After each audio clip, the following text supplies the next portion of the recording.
Quero começar esse vídeo fazendo uma pergunta para você. Aonde você imagina que o Santos vai encerrar a sua participação no Campeonato Brasileiro? Corre risco de ser rebaixado? Vai terminar em 16º, que é a posição atual do Santos? Pode ir para uma Sul-Americana, para uma pré-Libertadores? Me responda essa pergunta aqui embaixo. E por que eu estou fazendo essa pergunta? Porque é o gancho para o tema deste vídeo, que é a expectativa sendo criada em relação ao trabalho do Vojvoda.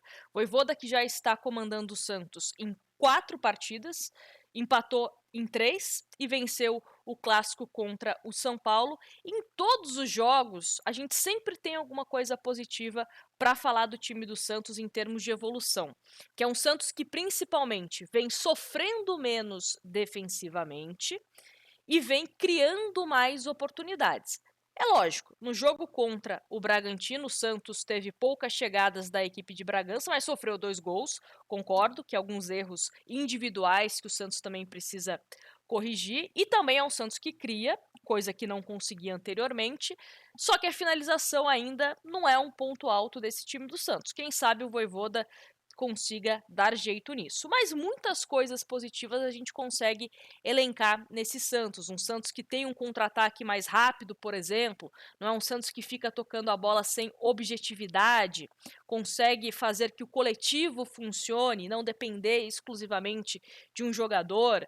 A gente não cita mais o Gabriel Brazão como o principal jogador do Santos, né, por conta de milagres que ele precisa fazer. E isso mostra que o Santos está menos sobrecarregado em termos defensivos. Que o coração de um time, que eu sempre falo, que é o meio-campo, está funcionando melhor. O próprio João Schmidt, que era um jogador que muitos, e me incluo, entendia que não poderia mais agregar ao Santos, vem fazendo partidas bem úteis. Zé Rafael também ajudando o Santos de forma ofensiva, de forma defensiva. Sem o Neymar, sem Bom Tempo, sem Vitor Hugo, e basicamente ele perdeu 3 jogadores com potencial de serem titulares quase ao mesmo tempo. E mesmo assim consegue ter uma certa evolução nas criações de jogadas. E por que eu estou falando tudo isso, dando essa longa introdução? Para falar como um bom treinador ele é capaz de ajustar um time. Qual que foi a grande contratação do Santos nessa janela de transferência? O Vojvoda. O Santos ele foi goleado pelo Vasco e muitos torcedores, e me incluo, falaram assim, putz, será que a nossa briga vai ser até o final contra o rebaixamento? E aí a gente viu uma negociação com o Sampaoli como uma possibilidade de salvar a temporada, só que uma negociação que acaba não dando certo. E aí o Santos consegue fechar com o Vojvoda. Uma boa opção que tinha no mercado também. E essa boa opção que fecha com o Santos, essa chegada do Vojvoda, faz esse elenco potencializar. Porque beleza, o Santos investiu alto na contratação do Adonis e do Alexis, mas ainda é muito cedo para a gente falar que, nossa, eles mudaram o Santos da água para o vinho. Tivemos a contratação do Bilal Brahimi, que também muito cedo para falar, né, se foi um acerto ou se foi um erro. Tivemos ali os laterais, né, que passaram a jogar, enfim, o Arão, vamos ver se finalmente o Arão pode ser utilizado, enfim. Mas o Vitor Hugo que chegou, Lautaro, mas de fato a grande contratação, um grande reforço do Santos foi o Vojvoda, que conseguiu fazer esse time do Santos jogar, render mais do que estava rendendo com o Caixinha ou até mesmo com o Kleber Xavier. Então, quando a gente sempre fala aqui que um clube de futebol precisa investir na contratação de um treinador, é por essas e outras. Porque um treinador pode sim potencializar um time de futebol. Nesse momento que eu estou gravando o vídeo, dia 29 de setembro, deixa eu até deixar datado aqui, eu imagino que um Santos pode buscar uma vaga numa Sul-Americana. Eu vejo ainda alguns comentários, o pessoal mais otimista falando de Libertadores, pré-Libertadores.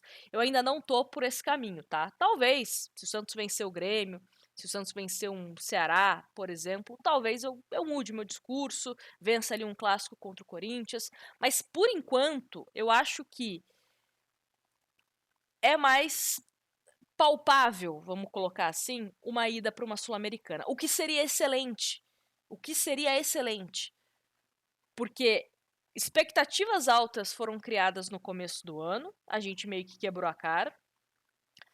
Aí depois do 6-0 pro Vasco, jogaram a expectativa do torcedor do Santos lá embaixo. E agora o santista vai melhorando a sua autoestima, vai construindo novas expectativas.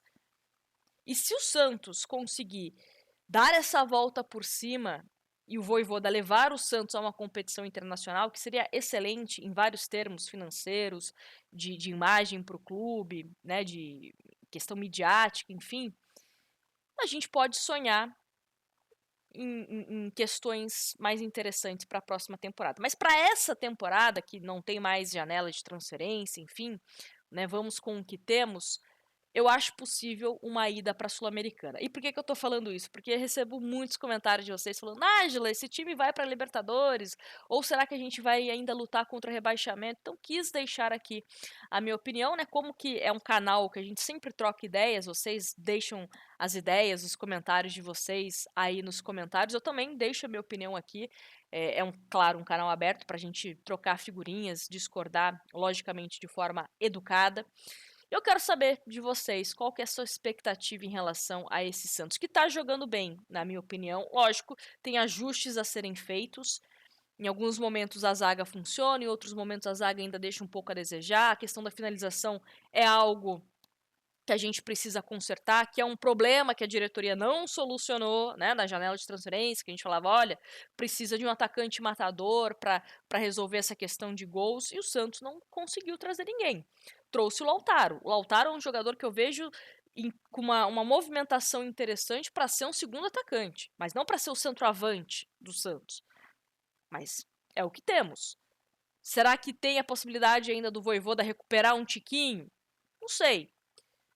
Mas vejo esperança, tenho uma expectativa melhor com o Vojvoda do que antes dele chegar ao Santos, né? Se fosse qualquer outro treinador, talvez a gente tivesse com a expectativa, né, bem mais embaixo. Mas com o Vojvoda, eu acho que o torcedor do Santos se permite pensar numa ida a alguma competição internacional. Eu acredito mais numa Sul-Americana. Mas quem sabe? Quem sabe? Agora teremos um jogo contra o Grêmio, que é um período mais curto, né, de treinamento. O Santos se reapresentou nessa segunda, fez ali um trabalho na Vila Belmiro. Na terça-feira, de fato, já é a preparação para o jogo contra o Grêmio. Depois tem um jogo contra o Ceará. Então, como que vai ser esse Vojvoda também tendo que lidar com as opções curtas, né, por conta dos jogadores que estão lesionados, principalmente ali para o meio-campo, esse período menor de recuperação. Vamos ver. Se o Santos conseguir virar de vez essa chavinha, a gente tá tentando virar essa chave faz tempo, né? Se o Santos conseguir de vez virar essa chavinha, quem sabe a gente pode ter voos melhores, mais altos, tá bom? Mas me fala aqui nos comentários o que você está esperando de Vojvoda. Expectativas estão sendo criadas. Qual a sua expectativa? Me conta aqui nos comentários. E não esquece de deixar o like e se inscrever no canal, porque eu quero a sua companhia aqui todos os dias pra gente falar sobre Santos, tá bom? Grande beijo, fiquem com Deus e até a próxima.